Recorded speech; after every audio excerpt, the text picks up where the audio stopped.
On the topic of Wendy Davis, she was in the news recently for a couple of different reasons. She's been giving some interviews saying that she'd rather have a lobotomy before trying to run for that same seat in Texas again. But Dan, she also said on the topic of illegal usage of firearms in a criminal fashion, she said that it is women who are disproportionately hurt by quote unquote gun violence, and that it is women because of this who should be most concerned. But yet, Dan, you know, when I go back and I look at the numbers, just a cursory glance at FBI uniform crime reports of the past decade, and there was a recent study out about a year ago that corroborates this. Unbelievably, it's men that are 7 times more likely to be killed with illegal usage, criminally abused firearms. But yet Wendy Davis says it's a women's issue. What say you?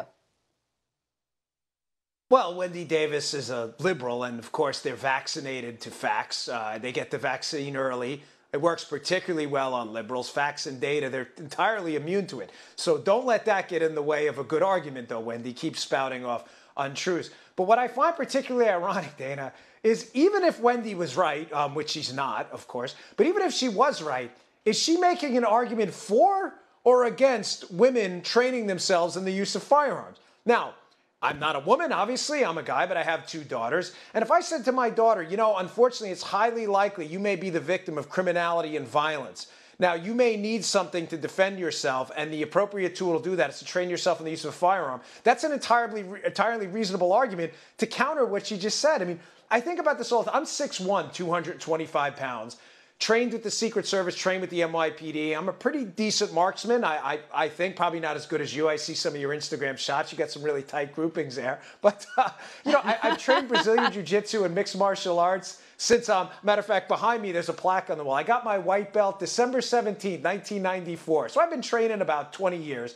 And you know what? Sometimes I go into jiu-jitsu school and some monster walks in who is a high school wrestler. He's 250 pounds and I'm 43. The guy's trained 5 minutes in jiu-jitsu and he kicks the crap out of me on the mat. You know what, Dana? My daughter, who's 13 right now, and is probably at the most in her life going to weigh about 120 pounds. That's what my wife probably wouldn't like me saying that, but she's pretty lean. She's a CrossFitter.